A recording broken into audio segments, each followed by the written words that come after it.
Ibig sabihin, nung nagkasawa, nagkaanak siya, doon pa lang talaga nagsimula yung sakit niya.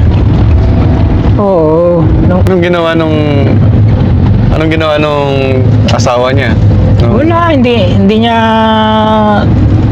kahit man lang dalawin sila, wala. Loko yung asawa niya, no?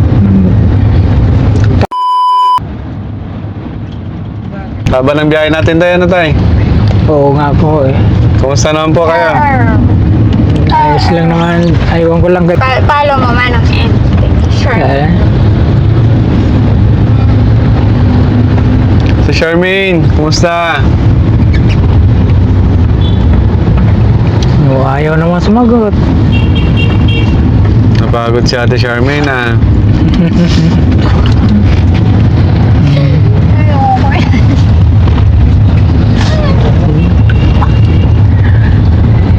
Ayaw. First time niyo po ba sa Manila, tay? Hindi, nung bali 3 yata ang anak namin noon. Nandiyan kami sa Fairview, sa may Manggahan, Fairview. Doon kami nanirahan ng bali 8 taon.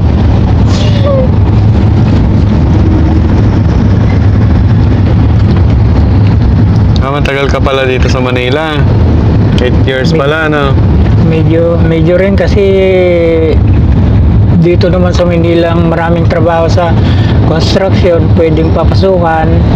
Sa probinsya kasi halos wala rin eh.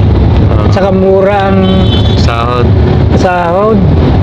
Kaya dito kami nanirahan sa Ibig sabihin, Manila, mumuwi ka ng probinsya, ano na kayo? Medyo may edad na kayo? Mayroon na, oo. Ako siguro noon. May 40 na ako noon. Hanggang maging 50. Bago kami umuwi ulit sa probinsya kasi wala na yung namatay na yung namin, arkitekto namin na sinusunod. Kaya napilitan ka po lumuwas na ng probinsya. Kaya napilitan ako. Pero si Ate Charmaine, wala pang sakit noon? Ay, wala pa po. Wala pa? Hindi pa, halos hindi pa nga nag-aaral yan noon. Doon na nag-aaral sa probinsya, sa Gaytin. Daddy Papa, ano kumakaimta eh. Ibig sabihin, nung nagkasawa, nagkaanak siya, doon pa lang talaga nagsimula yung sakit niya. Oo. Nung pinuntahan nung panganay ko, yung kapatid niya, yun nga, nakita na niya na halos hindi na makausap. Kaya, pinilit niyang inuwi sa probinsya, sa Pangasinan. Bali, apat na bambuntis na naman noon. Inuwi doon. Nagsibuntis siya, pero nakatulala na lang siya, hindi na siya makausap. Pero buti naianak niya yung bunso niya. Oo nga eh. Na normal. Pero sa center na namin doon na siya nanganak. Oo. Nahirapan nga yung mga doktor, nurse. Kasi makulit. Wala sa sarili nga eh. Pati umiri, halos wala eh. Hindi niya maire. Normal, pero hindi siya cesarean. Hindi naman, normal naman po. Normal. Kaso nung naipanganak, parang baliwala na sa kanya yung anak. Kaya mula nung lumabas yung bebe, gatas na.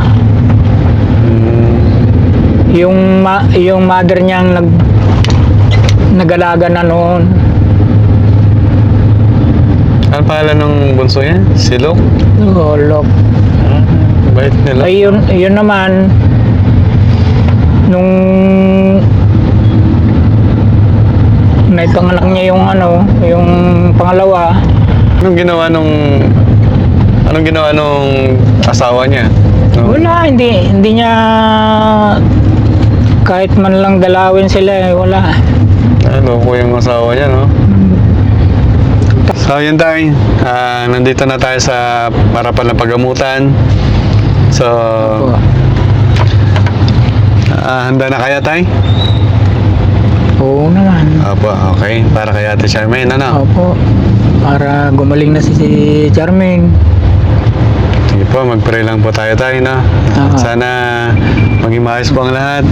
Kuya Rizky, Sir, okay na? okay na po. Okay, ingat Kuya Rizky. Sana matanggap tayo dyan. Po tayo, lahat ng po tayo ginagamot dyan po, no? Mag-pray lang po tayo, no? So, mga kababayan, so hanggang dito lang po muna yung video natin kay Ate Charmaine, no? So, ito po yung update natin. So, dadalhin na natin siya sa bahay pagamutan.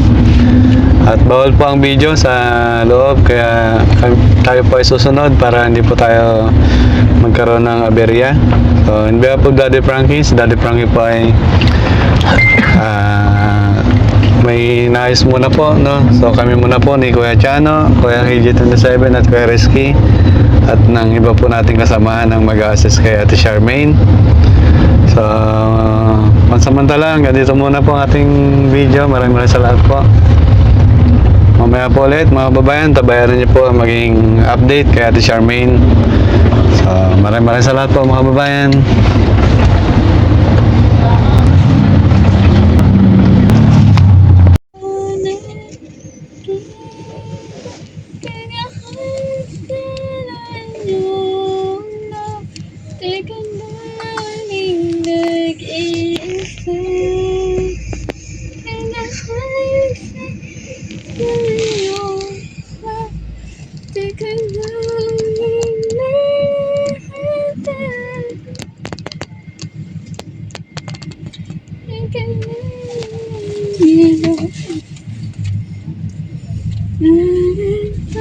Suga dito.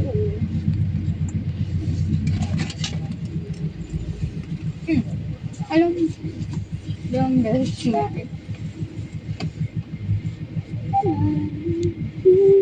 Alam ko nga, 2 beses nga eh.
Aray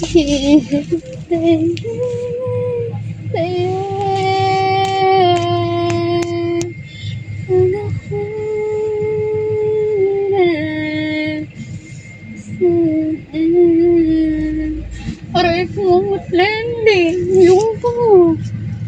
Buksan mo yan. Buksan mo kuno. Hindi pa rin siya.